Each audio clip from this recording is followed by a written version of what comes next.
दर्शकों नमस्कार, मेरा नाम है मनीष कुमार सिंह और आपका स्वागत है। दर्शकों, राहुल गांधी के हाइड्रोजन बॉम्ब का इंतजार सभी को है, क्योंकि उन्होंने इसकी भूमिका ही कुछ ऐसी बना दी है कि सभी देखना चाहते हैं कि राहुल गांधी इस बार अपने हाइड्रोजन बॉम्ब में जो कह रहे हैं, वोट चोरी को लेकर के क्या खुलासा करने वाले हैं। क्योंकि जब उन्होंने एटम बॉम्ब कह करके जब प्रेस कॉन्फ्रेंस की थी, बहुत हंगामा बचा था। अब उन्होंने कहा है कि एटम बॉम्ब से भी बड़ा बॉम्ब हाइड्रोजन बॉम्ब वो लेकर के आने वाले हैं। और ये बात का जिक्र मैं इसलिए कर रहा हूं क्योंकि अब हाइड्रोजन बॉम्ब से पहले पूरा इंडिया गठबंधन के नेता एक साथ नजर आ रहे हैं वोट चोरी के मुद्दे पर, क्योंकि महाराष्ट्र के बड़े नेता, दिग्गज नेता, चाणक्य कहे जाने वाले शरद पवार, उन्होंने चुनाव आयोग को कटघरे में खड़ा किया है। जी हाँ दोस्तों, अब राहुल गांधी के बाद शरद पवार भी चुनाव आयोग पर उन्होंने हमला शुरू कर दिया है। कांग्रेस नेता राहुल गांधी ने मोदी सरकार और चुनाव आयोग पर लगातार वोट चोरी के आरोप लगाते रहे। इस बीच एनसीपी, जो शरद पवार की पार्टी है एनसीपी, उसके चुनाव आयोग पर उन्होंने सवाल उठाया। उन्होंने कहा कि जब भी राहुल गांधी चुनाव आयोग के कामकाज पर सवाल उठाते हैं, तब बीजेपी नेता नियमित रूप से प्रतिक्रिया देते हैं।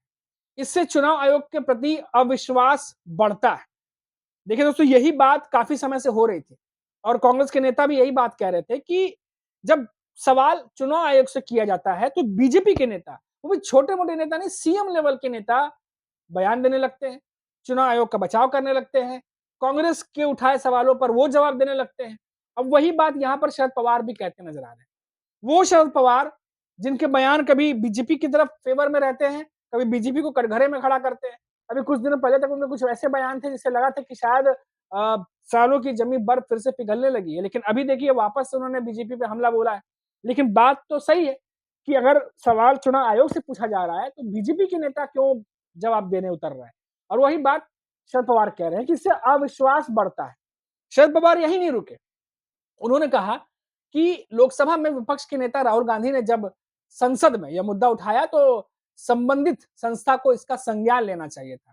लेकिन हो क्या रहा है, जब वो चुनाव आयोग पर सवाल उठाते हैं तो उसकी आलोचना जब करते हैं तो चुनाव आयोग जवाब नहीं देता, बल्कि बीजेपी और उसके नेता प्रतिक्रिया देते हैं। शरद पवार यही नहीं रुके, उन्होंने कहा कि चुनाव आयोग के बजाय मुख्यमंत्री और अन्य नेता ऐसे मुद्दों पर प्रतिक्रिया दे रहे हैं। अब बताइए क्या समझा जाए। ऐसा करके वास्तव में चुनाव आयोग के प्रति अविश्वास बढ़ा रहे हैं, जो अच्छा नहीं है। और यही बात कई बार कई नेता, विपक्ष के नेता कह चुके हैं कि लोकतंत्र में ये जो घटनाएं घट रही हैं, ये बिल्कुल भी लोकतंत्र के लिए ठीक नहीं है। जब पूरा विपक्ष एक साथ एकजुट होकर के सवाल खड़े कर रहा है, सवाल पूछ रहा है या किसी भी बात को लेकर के कोई लूपहोल लेके सामने आ रहा है, तो उसका संज्ञान लेकर के उस पर सॉल्यूशन होना चाहिए, उसका जवाब देना चाहिए। बहुत बात सिंपल सी है। लेकिन इस सिंपल से काम को इतना उलझा दिया गया है कि राहुल गांधी जब सवाल खड़े करते हैं, आरोप लगाते हैं, तो चुनाव आयोग उसका सही से जवाब नहीं देता और बीजेपी के नेता जब जवाब देते हैं तो फिर उस पर सिर्फ सियासत और खाना, वो कहते हैं ना, लिपापोती और खाना पूर्ति हो जाती है। अब राहुल गांधी ने 18 सितंबर को कर्नाटक के आनंद विधानसभा सीट का उदाहरण देते हुए प्रेस कॉन्फ्रेंस में दावा किया था कि फर्जी लॉगिन और राज्य के बाहर के फोन नंबरों का इस्तेमाल करके खासकर कांग्रेस से गढ़ वाले इलाकों में बड़े पैमाने पर वोट डिलीट किए। आनंद, जो आनंद विधानसभा क्षेत्र है, उसमें 6018 वोटरों के नाम काट दिए गए। ये डेटा, ये नंबर्स के साथ उन्होंने आरोप लगाया था। हालांकि चुनाव आयोग ने राहुल गांधी के आरोपों को खारिज कर दिया। साथ ही बीजेपी ने राहुल गांधी को घेरा।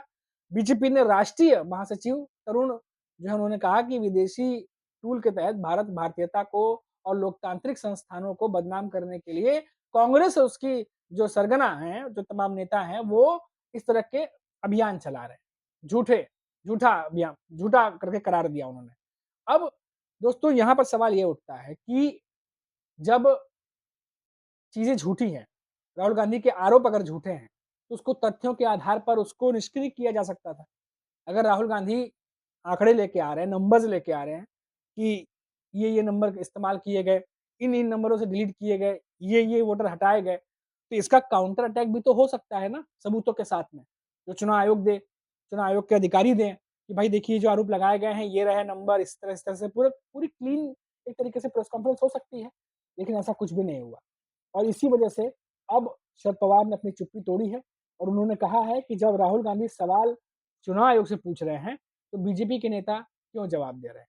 क्या ये कंफ्यूजन की स्थिति इसीलिए बनाई जा रही है दोस्तों कि असल मुद्दों से ध्यान भटकाया जा सके, क्योंकि जब राहुल गांधी चुनाव आयोग से सवाल पूछते हैं, तो चुनाव आयोग के पास जवाब देने के अलावा कोई ऑप्शन नहीं बचता। लेकिन अगर कोई सियासी पार्टी बीच में कूदती है, तो इससे ध्यान तो भटकता ही है, साथ ही साथ मुद्दों से भी भटक जाते हैं, क्योंकि उनके तमाम बयान अलग लगते हैं। एक नेता कुछ बोलेगा, दूसरा नेता कुछ बोलेगा, तीसरा नेता कुछ बोलेगा और जो असल मुद्दा है वो कहीं न कहीं पीछे छूट जाता है, मामला तूल पकड़ता है, गरमाता है और कुछ का कुछ हो जाता है। सियासत असल में जहाँ पर 10 नेता बोलने लगते हैं दोस्तों, वहाँ पर असली में जो मुद्दे होते हैं वो कहीं न कहीं पीछे छूट ही जाते हैं और यही करने की कोशिश की जा रही है। अभी जब महाराष्ट्र का ज़िक्र राहुल गांधी ने किया था, चंद्रपुर का ज़िक्र किया था, उससे पहले जो कांग्रेस के गढ़ है, जहाँ पर वोटों की हेरा-फेरी की बात सामने आ रही है, इन तमाम बातों को खुद महाराष्ट्र के सीएम देवेंद्र फडणवीस कह रहे हैं कि राहुल गांधी झूठे आरोप लगाते हैं और कई सारे अलग बयान उन्होंने दिए हैं। राहुल गांधी ने जब एटम बम की बात की थी कि एटम बम मैं फोड़ने वाला हूँ, जो प्रेस कॉन्फ्रेंस की थी, उसके बाद से ही महाराष्ट्र की सियासत लगातार हाई है, क्योंकि उद्धव ठाकरे, शरद पवार के एनसीपी पहले से ही कह रहे थे कि वोटों में धांधली हुई है, वोटों में गड़बड़ी हुई है और जब राहुल गांधी ने दिल्ली में प्रेस कॉन्फ्रेंस की, उसके बाद महाराष्ट्र पे इन दलों को और ज्यादा मजबूती मिली और उन्होंने भी आवाज उठाना शुरू कर दिया। अभी आपको याद होगा कुछ दिनों पहले ही 3-4 दिन पहले राहुल गांधी ने एक प्रेस कॉन्फ्रेंस की थी। इस प्रेस कॉन्फ्रेंस में फिर से उन्होंने पुरानी विधानसभा सीटों को लेकर के जो गड़बड़ी का मामला था उसको उठाया था, चुनाव आयोग से सवाल किया था और चुनाव आयोग के भी जवाब सेम डे आ गए थे उस दिन। और बीजेपी के नेता हों, चाहे केंद्रीय मंत्री हों शामिल या फिर राज्य के मंत्री हों, सबने भी जवाब देना शुरू कर दिया। सेम डे सब कुछ शुरू हो गया था। इसका बात मैं इसलिए कह रहा हूँ क्योंकि उसके बाद देखा गया कि महाराष्ट्र में सीएम देवेंद्र फडणवीस के इस्तीफे की मांग विपक्ष ने उठाना शुरू कर दिया कि अगर महाराष्ट्र के चुनाव में धांधली हुई है, अगर महाराष्ट्र के चुनाव में वोटों की गड़बड़ी हुई है, तो ऐसे मामलों में सीएम देवेंद्र फडणवीस को इस्तीफा दे देना चाहिए। ये बात महाराष्ट्र में उठनी शुरू हो गई, यानी जो चिंगारी राहुल गांधी ने दिल्ली में लगाई थी, उसकी आग जो है महाराष्ट्र में भड़कती दिखाई दी। हालांकि ये मामला अभी तक उस तरीके से नहीं बढ़ा है, लेकिन अब शरद पवार जो बातें कह रहे हैं दोस्तों, वो ध्यान देने वाली बातें हैं। पहला कि सीधा सिंपल तरीके से कि राहुल गांधी ने अगर किसी विधानसभा सीट के बारे में बात की, आपके भी ज़हन में ये बात आती होगी कि किसी विधानसभा सीट के बारे में बात की, वहाँ के वोटर्स के नाम डिलीट किए गए, ये रहे नंबर्स, इतने लोगों को डिलीट किया गया है। तो वो जो दस्तावेज पेश कर रहे हैं या जो सबूत वो कह रहे हैं कि मैं सबूत पेश कर रहा हूँ, उसके आधार पर जाँच बिठा करके अगर चुनाव आयोग को काउंटर ही करना है, अपनी सफाई ही देनी है, तो उसी तरीके से करें जिस तरीके से राहुल गांधी कर रहे हैं।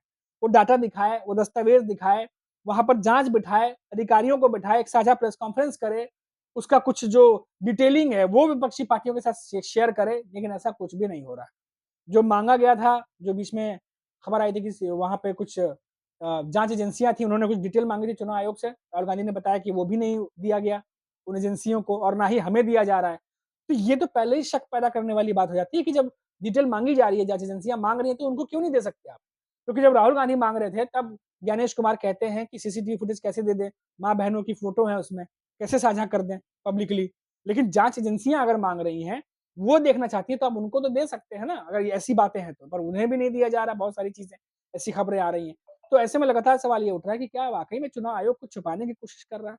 और जो छुपाने की कोशिश कर रहा है, बचने की कोशिश कर रहा है, उसमें क्या बीजेपी के नेता जो बीच में बैठ करके बार-बार बयान देते हैं, क्या उससे बार-बार चुनाव आयोग जो है वो अपने आप को पीछे रखा हुआ है, जानबूझ करके कि ये तमाम चीज़ें रहती रहेंगी, हम पीछे से बचे रहेंगे? क्या ऐसी चीज़ें हैं? अभी आने वाले दिनों में दोस्तों दूध का दूध पानी का पानी होगा, क्योंकि अभी बड़े आरोप-प्रत्यारोप और भी लगाए जाने बाकी हैं। राहुल गांधी का हाइड्रोजन बम की बात चल रही है। क्या कुछ होगा उसमें वो देखने वाली बात होगी, क्योंकि उसके बाद चुनाव आयोग को सफाई तो देना ही पड़ेगा। तो आने वाले दिन इतने आसान नहीं है चुनाव आयोग के लिए। अभी के लिए इतना ही, आप देखते रहिए 4 पीएम महाराष्ट्र। नमस्कार।